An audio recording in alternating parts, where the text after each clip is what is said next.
Now, I could be wrong about this, but I personally feel like the Washington Commanders coaching staff may have ruined this player's timeline on return. Let's talk about it. The way that we live is not for everybody.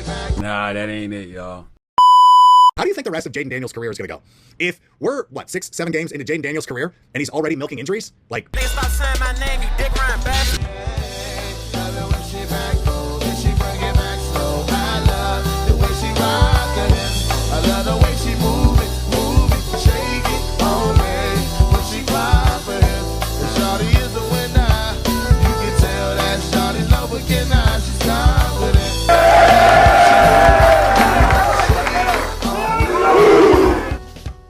Before we get any further into today's video, I want to give a huge shout out to today's sponsor, SeatGeek. If you're trying to go to a game, concert, or any live event, SeatGeek is the place to go. I actually got my tickets for week 1 against the New York Giants using SeatGeek, and honestly, I use it for all my event purchases. What I love about SeatGeek is how simple it is to find the best deals. They rate every seat on a scale from green to red. Green means you're getting a great deal, red means it's a little overpriced. That way you know you're buying with confidence and getting your money's worth. Plus, they even offer protection ticket plans so you don't have to worry about your tickets getting lost or stolen. And the best part about it all is they're hooking y'all up with the code. Use juangotti at checkout and you'll get 10% off your first purchase. Again, use code juangotti at checkout to get 10% off your first purchase. What's up, y'all? So we got some news today, injury news that is, and 2 players that are key for this team, obviously Terry McLaurin and Noah Brown. Now I'll start with the good news, because the good news is Terry McLaurin was limited in practice. This is the first time Terry McLaurin has truly practiced in about a couple weeks now, so he's trending in a direction to play. Sam Cosmi as well is trending in that direction of play as well. But you got to keep in mind that Sam Cosmi 21-day window is almost up. Right? We activated it too, last week? So he missed last week's game. That's 7 days from now. 7 days.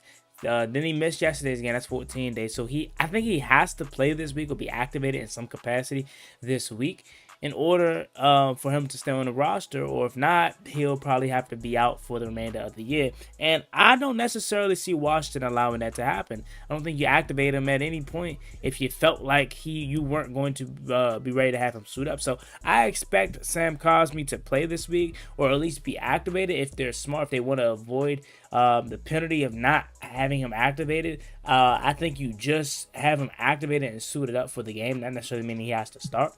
But it has to be this week, right? Because this is the last week that you can truly use on Sam Cosmi. Now, here's the thing. I want to get to the title of this video because this is how I truly feel. We know we've been without Noah Brown for basically a month already, as he got hurt in the Green Bay Packers game. I believe it was his groin. And this whole entire time, Washington did not put Noah Brown on the injury reserve list, which essentially had me feeling like, okay, maybe he's close. We've seen him out at practice. He was limited in some capacities as well for practices these past couple weeks. So I'm like, okay, at some point we'll get Noah Brown back. But today, during Dan Quinn's press conference, he came out and said that Washington will be just now putting Noah Brown on IR. And when I first saw it, my initial reaction was, God damn, Noah Brown, I'm done with him. I'm done. I don't want him on the team anymore. He can't seem to stay healthy. He's quality when he's out there, right? He obviously will be forever known in these streets as the Hail Mary recipient, obviously, right? So we always know we're going to have love for Noah Brown there, but he can't help us on the field because every time you look up, Noah Brown is hurt. Again, prior to the season even happening, I thought Noah Brown's season was done because he got hurt in minicamp. Got carted off the field in minicamp. Miraculously, he came back and it wasn't as serious as initially thought. That was the good part. Then secondly, he gets hurt in week 2. So it's like, God damn, Noah Brown out again. But again, we didn't put him on IR. So I'm like, okay, he'll be back. Mind you, he's already missed the Raiders game. He missed the Falcons game. He missed week 5 Chargers game. And he missed the Bears game. That was 4 weeks right there. Had we went and put him on IR during the time that when he first suffered the injury, he probably will be able to return to play or at least practice this upcoming week. But now he's already been missing 4 games. Now he's got to miss another 4. That's 8 games he'll be without. And I quite frankly think the Washington Commanders coaching staff, training staff, whatever may have you, mismanaged his injury.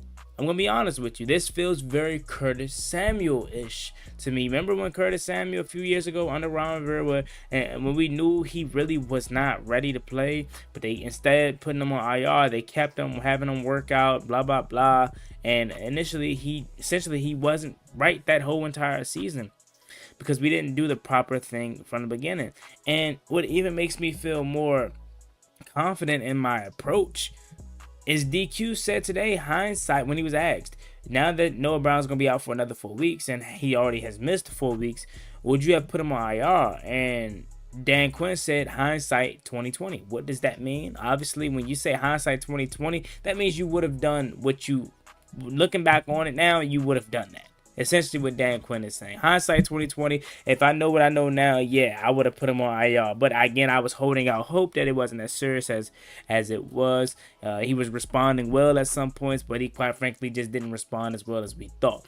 And the biggest thing that I take away from that, in my opinion, and the reason why I'm a little bit down about it is because maybe he got a setback is why we now have to put him on IR. Again, you wouldn't put him on IR if you felt like he was close. If you felt like he was close, you would just continue to hold him out or continue to have him do limited participants in practice and pregame workouts and stuff of that nature.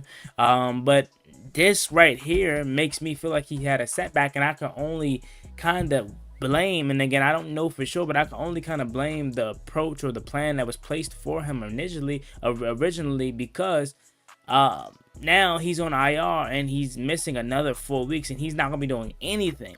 Had you went with this approach in the beginning of him not doing anything at all the 4 weeks that he's been out, had you put him on IR the first time, he probably would have been good.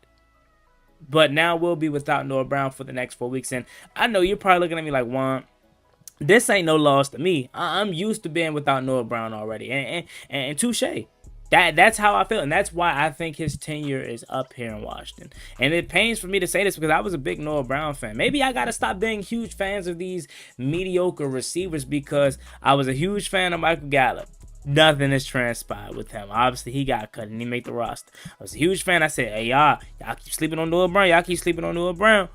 He's hurt, and he's going to be missing another 4 weeks after already missing 4 weeks. So basically, he's missing 2 months of football. He won't be able to come back until after that Detroit game, right? He's got to now miss mandatory Dallas. He got to miss next week versus Kansas City. He got to miss the week after that versus Seattle. Then after that, it's Detroit. So he won't be able to come back until after that Detroit game. And who knows if he's ready by that point? Who knows? But at the end of the day, we're getting Terry back. That trumps everything. I love the production that we're getting out of Luke McCaffrey. I love the production we're getting out of Jalen Lane. I think these guys are finding their own and hitting their strides. And if we can continue to get some production out of all those guys, we'll be fine. The truth of the matter is, unfortunately, this team offensively won't be at its full strength for a while. You know what I mean? But again, if you have Terry back in the lineup, that changes a lot. I didn't hear nothing about Debo, so I'm assuming Debo's fine, even though he didn't look the best on Monday night in terms of moving around. So maybe that heel affected him slightly, but I didn't hear much about him, so hopefully he's good to go. But we're getting our pieces back. We're just not getting Noah Brown back. And again, I know for some of you all, that's like, hey, Juan, this ain't nothing. I'm used to not having Noah Brown.